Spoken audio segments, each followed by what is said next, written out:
नमस्कार, आदाब, मैं सुशील। दोस्तों, आज हम बात करेंगे सुप्रीम कोर्ट की उस अंधभक्त जज की। लेकिन उससे पहले हम लोगों को यह जान लेना चाहिए कि अंधभक्त कहते किसको है। अंधभक्त वह इंसान होता है जिसकी निष्ठा, आस्था और इश्क सिर्फ अपने सोच से होता है। उसकी सोचने समझने की क्षमता का मजहब, जाति, नेता या तथाकथित एक विश्वास द्वारा अपहरण किया जा चुका होता है। हम सुप्रीम कोर्ट के जिस जज के बारे में आपको बताने जा रहे हैं, उसने बतौर जज अपने लगभग 18 साल की जिंदगी में अपनी अंधभक्ति संविधान, न्यायपालिका की तुलना में 7 लोक कल्याण मार्ग और 11 अकबर रोड के लिए, यानी प्रधानमंत्री नरेंद्र मोदी और गृह मंत्री अमित शाह के आवासों के प्रति कहीं ज़्यादा और ख़ास निष्ठा दिखाई। हम बात कर रहे हैं जस्टिस एम आर शाह की, जो 15 मई 2023 को रिटायर कर गए। अपने रिटायरमेंट की विदाई भाषण में उस भारतीय जनता पार्टी के नेता और प्रधानमंत्री अटल बिहारी वाजपेयी की लिखी कविता भी पढ़े। वह कविता थी, जो कल थे वो आज नहीं हैं, जो आज हैं वो कल नहीं होंगे। होने न होने का क्रम इसी तरह चलता रहेगा। हम हैं, हम रहेंगे, यह भ्रम भी सदा पलता रहेगा। आप उम्मीद कर सकते हैं कि एक जज जिसने 18 साल न्यायपालिका को जीते हुए, संविधान को पढ़ते हुए, अपनी रिटायरमेंट के आखिरी दिन में कविता कर रहा है, वो उस मुकदमे की बात नहीं कर रहा है जिस मुकदमे पर वह कभी फैसला लिखा करता था। वो कौन सा ऐसा मुकदमा था जिससे लोगों की ज़िंदगी बदल गई। लेकिन अंधभक्ति का ज़माना है और अटल बिहारी वाजपेयी की कविता वो क्यों पढ़ रहा है? इसलिए पढ़ रहा है, 2004 में अटल बिहारी वाजपेयी की सरकार ने वकील एम आर शाह को जस्टिस एम आर शाह बनाया था। इनकी नियुक्ति गुजरात हाई कोर्ट में हुई थी 2004 में। इसीलिए यह अटल बिहारी वाजपेयी की कविता हमें और आपको सुना रहे हैं कि कोई संविधान की बात नहीं कर रहा है, कोई केस मुकदमे की बात नहीं कर रहा है, आम आदमी को न्याय कैसे मिलेगा इसकी बात नहीं कर रहा है। वो हमें और आपको क्या क्या कह रहे हैं, हम हैं, हम रहेंगे, यह भ्रम भी सदा पलता रहेगा। मतलब जो जज अब एक भ्रम में जीता हो, वो कैसे फैसला लिखता होगा आप समझ लीजिए। कौन सा भ्रम? वही भ्रम जो 7 लोक कल्याण मार्ग और 11 अकबर रोड, यानी प्रधानमंत्री जहाँ रहते हैं, गृह मंत्री अमित शाह रहते हैं, इनकी भक्ति तो वहाँ थी। सुप्रीम कोर्ट में बतौर एक एजेंट के तौर पर, पॉलिटिकल एजेंट के तौर पर काम कर रहे थे। बताएंगे कैसे काम कर रहे थे। प्रधानमंत्री के लिए क्या मौजूदा वक्त में जो प्रधानमंत्री है नरेंद्र मोदी, उनके लिए वो क्या कशीदा पढ़े जज रहते हुए। खैर, हालांकि इस मौके पर विदाई जब उनकी हो रही थी, तो इस मौके पर चीफ जस्टिस चंद्रचूड़ ने पाकिस्तानी शायर उबैदुल्ला अलीम की शायरी पढ़कर उनकी विदाई की। जस्टिस चंद्रचूड़ ने जो शायरी पढ़ी उसके बोल थे, आँखों से दूर से ही दिल से कहाँ जाएगा, जाने वाले तू हमें बहुत याद आएगा। जस्टिस चंद्रचूड़ ने कहा कि जस्टिस एम आर शाह हमेशा यंग रहेंगे। मतलब जब किसी को कहा जाता है कि आप हमेशा यंग रहेंगे, तो सिर्फ सोच से यंग नहीं होता है, आपकी समझ क्या है। आज की तारीख में जो आप यंग देख रहे हैं सड़कों पर डंडा लिए हुए, तलवारबाजी करते हुए, जय श्री राम के नारे लगाते हुए, वो भी यंग है। शायद चीफ जस्टिस चंद्रचूड़ इसी अंदाज में जस्टिस एम आर शाह को कह रहे थे कि अभी आप भ्रम में जी रहे हैं, अभी आपको समझ ही नहीं आया कि जज की भूमिका क्या होती है। खैर, जस्टिस एम आर शाह के बारे में थोड़ी सी और जानकारी आप हासिल कीजिए। 12 अगस्त 2018 को जस्टिस एम आर शाह को पटना हाई कोर्ट का चीफ जस्टिस बनाया जाता है और वो पटना हाई कोर्ट के बतौर चीफ जस्टिस वहाँ पत्रकारों से बात करते हुए क्या कहते हैं पटना में, पत्रकार पूछते हैं आप बताइए आपका हीरो कौन है, वो बोलते हैं मेरा हीरो प्रधानमंत्री नरेंद्र मोदी हैं। आप समझ लीजिए जिसका हीरो प्रधानमंत्री नरेंद्र मोदी हो, वो संविधान की शपथ लेकर संविधान को मानेगा क्या? उसके बाद क्या होता है, महज 91 दिनों के बाद जब ये कहते हैं कि हमारा हीरो हमारा प्रधानमंत्री नरेंद्र मोदी है, उसके महज 91 दिनों के बाद यानी 2 नवंबर 2018 को सुप्रीम कोर्ट के जज भी बना दिए जाते हैं। और कौन बनाता है? आप याद कीजिए उस चीफ जस्टिस को, रंजन गोगोई, जो भी राज्यसभा में बीजेपी ने जिनको मनोनीत किया है राज्यसभा सदस्य, वो इनका नाम रिकमेंड करते हैं कोलेजियम से, इनको सुप्रीम कोर्ट में लाया जाए। इशारा किसका था? क्योंकि इनकी भक्ति संविधान के लिए नहीं थी, न्यायपालिका के लिए नहीं थी, इनकी भक्ति प्रधानमंत्री नरेंद्र मोदी के लिए थी, अमित शाह के लिए थी।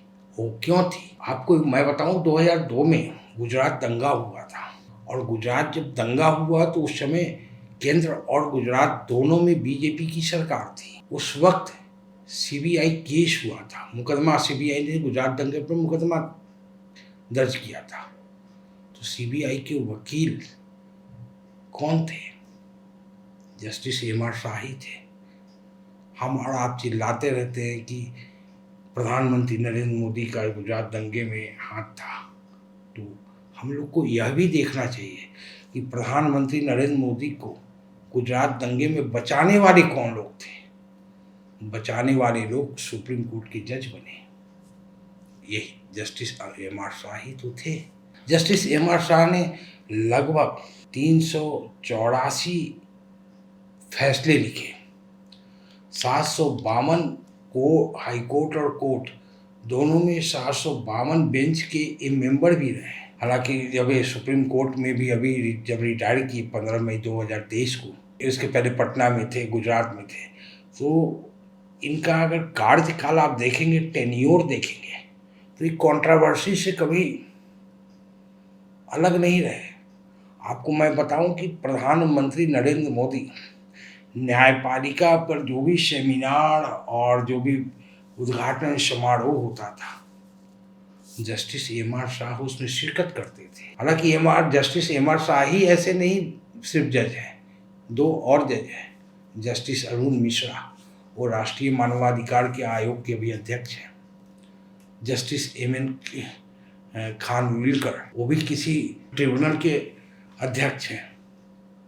सबने प्रधानमंत्री मोदी की तारीफ की, चेयर पर बैठकर की तारीफ की, जज की कुर्सी पर बैठकर तारीफ की। दूसरी चीज मैं बताऊं कि ये पटना हाई कोर्ट की जब चीफ जस्टिस बनाए गए थे, उस वक्त भारत के जो चीफ जस्टिस थे टी.एस. ठाकुर, उन्होंने कहा कि अगर इस जस्टिस एम.आर. शाह का आप तबादला नहीं करेंगे तो इनको हम बर्खास्त कर देंगे। इन पे बड़े आरोप थे, घोटाले के आरोप थे, जमीन घोटाले के आरोप थे। अगर केंद्र सरकार ने, जस्टिस ठाकुर ने साफ साफ कहा था, अगर केंद्र सरकार ने दूसरे हाई कोर्ट में इनका स्थानांतरण नहीं करती है तो मैं जस्टिस न्यायमूर्ति शाह को न्यायिक कार्य से मुक्त कर दूंगा। यह सुप्रीम कोर्ट के उस वक्त के चीफ जस्टिस टी.एस. ठाकुर का वर्जन था। बावजूद इसके ही सुप्रीम कोर्ट पहुंच जाते हैं। पहुंचने के लिए क्या करना है आज की तारीख में? आप अंधभक्त बन जाइए। आपको बताने से पहले हम गूगल कर रहे थे, तो गूगल में अंधभक्त की परिभाषा जब खोज रहे थे, उसमें गूगल ने बताया कि अंधभक्त जो होता है उसमें 3 आत्माओं का मिलन होता है। 3 आत्मा मिलकर वो अंधभक्त एक बनाता है। उसमें इंसान होता है, गधा होता है और कुत्ता होता है। तीनों मिल जाते हैं तो एक अंधभक्त बनता है। तो आप सोचिए जस्टिस एम.आर. शाह कौन थे? जस्टिस एम.आर. शाह अंधभक्त। प्रधानमंत्री नरेंद्र मोदी को उन्होंने हीरो कहा, प्रधानमंत्री खुश हो गया, क्योंकि हमारे प्रधानमंत्री खुद से इतना इश्क करते हैं, इतनी मोहब्बत करते हैं कि आपको अंदाजा ही नहीं होगा। आप उनके नाम पे कुछ कविता लिख दीजिए, कुछ कह दीजिए, वो आपको ऐसे जगह बैठा देंगे कि आप सोचे भी कभी नहीं होंगे। और खासकर किसी कुर्सी पर बैठे हुए, किसी चेयर पर बैठकर आप कह रहे हैं, सरकारी दफ्तर में बैठकर प्रधानमंत्री मोदी की तारीफ कर रहे हैं, तो आप तय मानिए आपके प्रमोशन करने में सरकार तनिक भी गुरेज नहीं करेगी। वो सुप्रीम कोर्ट के 2-3 जज जो हैं अब नहीं है, रिटायर कर गए। जिस समय वो रिटायर किए उसके आधे घंटे के बाद उनका अपॉइंटमेंट लेटर आ जाता है। Justice Ashok Bhushan, justice M R Shah को भी नियुक्ति मिलेगी, जस्टिस अरुण मिश्रा, ऐसे लंबी फहरिस्त है जजों की। खैर, रिटायरमेंट के दिन जब ये रिटायर कर रहे थे उस दिन एक जर्नलिस्ट ने जस्टिस एम आर शाह से एक इंटरव्यू किया और पूछा कि 2015 में गुजरात हाई कोर्ट के पूर्व मुख्य न्यायाधीश BM सहाय ने प्लॉट आवंटन को लेकर आपके और अन्य न्यायाधीशों के खिलाफ मुकदमा दायर किया था। एक सिटिंग जज के रूप में मामले में एक प्रतिवादी होने के नाते आप कैसा महसूस किए? जस्टिस शाह ने कहा, मुझे अच्छा नहीं लगा था। मैं वास्तविक कारणों का खुलासा नहीं करना चाहता। बंगलों का निर्माण हमारे अपने धन से किया गया था। सवाल बंगलों का निर्माण का नहीं था, सवाल था कि जमीन किसने दिया था आपको। जस्टिस शाह कहते हैं, मैं आगे कोई टिप्पणी नहीं करना चाहता। आप कह सकते हैं कुछ चीज़ें नहीं होनी चाहिए थी, पर प्लॉट जो हमें गुजरात सरकार ने दिया था वो बाजार मूल्य से 50% कम कर दिया था। ये वो बोल गए। अब आप समझ लीजिए, आपको प्लॉट 50% कम रेट पे आपको सरकार दे देती है, आपको जज बना देती है, आपको पटना में चीफ जस्टिस बना देती है और महज 90 दिनों में 91 दिनों में आपको सुप्रीम कोर्ट ले आती है। और क्या चाहिए? एक अंधभक्त को अगर इतना कुछ मिल जाए तो कौन नहीं करेगा अंधभक्ति? पद पर कोई बैठा हो, कौन नहीं करेगा अंधभक्ति? जर्नलिस्ट यह भी पूछता है कि बार बार सुप्रीम कोर्ट के चीफ जस्टिस DY चंद्रचूड़ की कोलेजियम ये कह रही है, वो खुद सुप्रीम कोर्ट भी कहती है, हम लोग जजों का नाम भेजते नियुक्ति के लिए और सरकार समय पर जवाब नहीं देती है। Justice M R Shah supreme court की इस राय से सहमत नहीं है। वो कहते हैं कि मैं नहीं मानता कि केंद्र सरकार समय पर जवाब नहीं दे रही है। केंद्र सरकार के पास बहुत सारी जिम्मेदारियां हैं। इंटेलिजेंस ब्यूरो की रिपोर्ट की तरह कुछ प्रक्रियाओं का पालन करने की आवश्यकता होती है, इसलिए इसमें समय लगता है। सरकार जानबूझकर देरी नहीं कर रही है। हमारे प्रधानमंत्री और कानून मंत्री सहयोग कर रहे हैं। बस यही लाइन तो बोलना है, आपकी नियुक्ति फिर हो जाएगी। आपको 1-2 दिनों में देखिएगा। जस्टिस अब्दुल नजीर की नियुक्ति हुई या नहीं हुई? राज्यपाल बनाया गया ना। राम मंदिर, बाबरी मस्जिद और राम मंदिर विवाद में वो सरकार के साथ रहे। महज 3 महीने के अंदर, रिटायरमेंट के 1 महीने के अंदर उनको राज्यपाल बना दिया गया, गवर्नर बना दिया गया।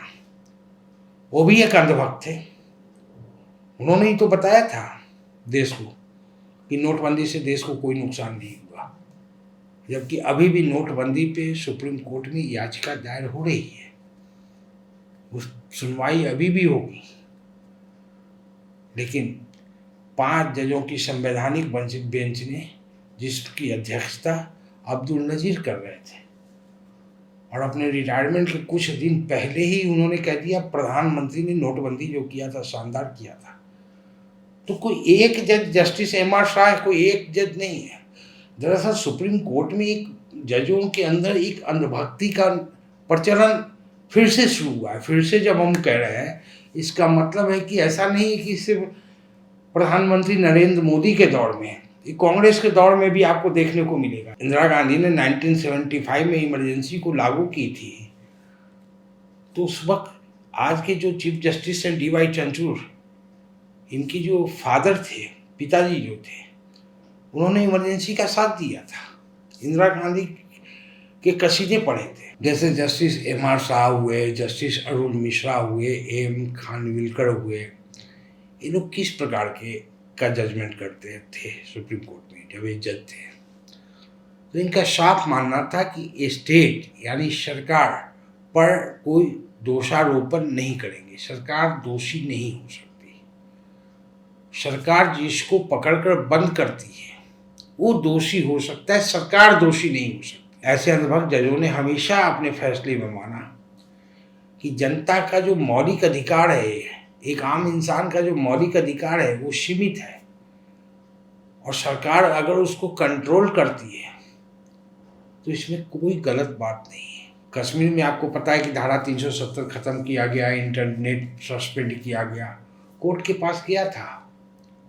आज की तारीख में सूचना का अधिकार या किसी चीज़ को जानने के लिए आपको इंटरनेट का इस्तेमाल करना ही होगा। कश्मीर में इंटरनेट 70 दिनों तक बंद था, सुप्रीम कोर्ट सुन ही नहीं रही थी।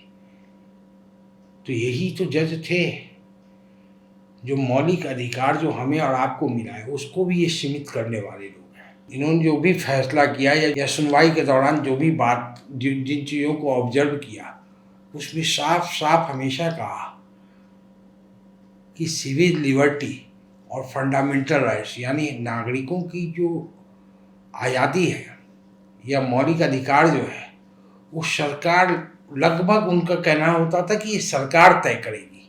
मतलब संविधान को बौना बनाने में सिर्फ राजनीतिक पार्टी ही शामिल नहीं है, हमें समझना चाहिए।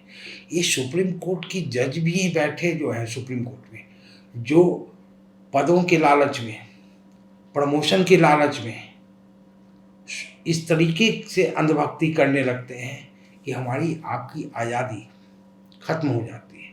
आज जो नफरत आप देख रहे हैं उसमें आप सुप्रीम कोर्ट के जजों को गुनाहगार नहीं मानेंगे। सुप्रीम कोर्ट के जज के फैसले से कुछ चीज़ें थम जाती है, तो अब क्यों नहीं थम रही है? क्योंकि जज सत्ता के साथ खड़े हो चले हैं। इसका मतलब क्या है? अंधभक्त जज का मतलब क्या है? अगर हमारे ऊपर कोई FIR हुआ है या आपके ऊपर हुआ है और आपकी सुनवाई इन जजों के बेंच में हो रही है, तो आप तय मानिए कि आप जो न्याय चाहते हैं वो नहीं मिलेगा, क्योंकि ये पहले से डिसाइड होता है इनके अप्रोच क्या है सोचने के, इनकी समझ क्या है सिविल लिबर्टी के बारे में। हमें जब जेल में भेजा जाता है तो इनकी क्या समझ है? इनकी समझ है कि ये व्यक्ति देश को नुकसान पहुंचा रहा है, सरकार को नुकसान पहुंचा रहा है, इसलिए इसको जेल में होना ही चाहिए। जब भी कोई याचिका लगाई जाती है तो हम लोग अनुमान लगा लेते हैं कि फैसला क्या आएगा। आपको मैं बताऊं कि प्रोफेसर एक है, ह्यूमन राइट एक्टिविस्ट है, मानवाधिकार कार्यकर्ता है, सामाजिक कार्यकर्ता GN साई बाबा, जब ये रिटायर कर रहे थे जस्टिस M.R. शाह, तो उसके पहले एक बहुत महत्वपूर्ण फैसला दिया कि अगर केंद्र सरकार यह तय कर लेती है और तय करके राष्ट्रपति को बता देती है कि इस सरकारी कर्मचारी जो है इसकी जांच नहीं होगी, तो कोर्ट को कोई अधिकार यह नहीं है कि राष्ट्रपति या राज्यपाल के फैसले पर कोई सुनवाई करे। तो आप समझ लीजिए कितनी बड़ी बातें कह के चले गए, फैसला करके चले गए कि कोई भी ऑफिसर अगर किसी मुल्क से मान लीजिए कोई दुश्मन देश है, उससे जानकारी साझा करते हुए पकड़ा भी जाता है और प्रधानमंत्री राष्ट्रपति को कह देते हैं, राष्ट्रपति इस बात से संतुष्ट हो जाता है, इस पर जांच की कार्रवाई नहीं की जानी चाहिए, राष्ट्रपति या राज्यपाल के फैसले पर कि दोबारा कोई सुनवाई नहीं करेगा, उसकी फाइल बंद रहेगी। और लॉजिक क्या इन्होंने डेवलप किया, यह राष्ट्र हित में होगा। तो राष्ट्र हित को तो पहले परिभाषित कर दो कि क्या राष्ट्र हित है क्या नहीं है। ये कैसे पता चलेगा कि सरकार की समझ में जो राष्ट्र हित की परिभाषा है क्या वह सही परिभाषा है? लेकिन ये फैसला करके चले गए कि कोई भी केस की जांच अगर सरकार बंद कर देती है राष्ट्र हित में, तो उस पर दोबारा कोर्ट सुनवाई नहीं करेगा। मतलब क्या है? मतलब गुजरात दंगे की दोबारा सुनवाई नहीं होगी। मतलब पुलवामा पे आपको देखिए कि अभी जम्मू कश्मीर में जो गवर्नर रहे सतपाल मलिक ने सवाल खड़े किए, उसकी जांच नहीं होगी। अभी DRDO डिफेंस रिसर्च एवं डेवलपमेंट ऑर्गेनाइजेशन के सीनियर साइंटिस्ट प्रदीप कुरुलकर को महाराष्ट्र की एंटी टेररिज्म स्क्वाड ने हनी ट्रैप के एक मामले में, जासूसी के मामले में गिरफ्तार किया है। और बताया गया कि वो पाकिस्तान के खुफिया ऑपरेटरों के साथ संपर्क में थे। 3 मई को ही गिरफ्तारी हुई है। और ये प्रदीप कुड़िलकर हैं कौन? ये आरएसएस की संस्कार भारती के सदस्य हैं। आरएसएस से इनका अच्छा खासा रिश्ता है। क्या आपको लगता है जिस आरएसएस से प्रधानमंत्री निकल कर आते हैं, जिस आरएसएस से गृह मंत्री निकल कर आते हैं, ये जांच होगी क्या? और खुद महाराष्ट्र सरकार ने पकड़ा है। महाराष्ट्र में बीजेपी की सरकार है। लेकिन अब कहीं पे आप चैनलों पे कोई न्यूज़ देखें, अखबारों में कोई न्यूज़ देखें, कोई एनएसए लगा दिया गया या यूएपीए लगा दिया गया, कोई ऐसी खबर देखें? नहीं देखें। मामले को रफा दफा कर दिया जाएगा और सुप्रीम कोर्ट के इसी आदेश का हवाला दिया जाएगा कि राष्ट्रपति ने राष्ट्रीय सुरक्षा के हित में इस केस को बंद करने का फैसला लिया। सुप्रीम कोर्ट खामोश रहेगी। जस्टिस एम.आर. शाह के पास आप देखिए कि कौन कौन से मुकदमे गए। जिन लोगों ने सरकार पर सवाल खड़ा किया, सरकार की नीयत पे, मंशा पे, काम करने के तरीके पे सवाल खड़ा किया, उसमें कौन थे? IPS Sanjiv Bhatt, IAS officer Sanjiv Chaturvedi, professor GN Sai Baba, इन सब की लिस्टिंग हुई इसी बेंच में, इन्हीं के बेंच में, जस्टिस एम.आर. शाह के बेंच में। जीएन साईं बाबा को तो बॉम्बे हाई कोर्ट ने छोड़ने का आदेश दिया, लेकिन जब यह केस पहुंचा सुप्रीम कोर्ट तो जस्टिस एम.आर. शाह ने कहा कि बॉम्बे हाई कोर्ट का फैसला गलत है। जीएन साईं बाबा को छोड़ा नहीं जा सकता, बरी नहीं किया जा सकता। पूरी हाई कोर्ट कह रहा है कि यह व्यक्ति को गलत तरीके से पकड़ा गया है, फंसाया गया है। और जीएन साईं बाबा कौन है?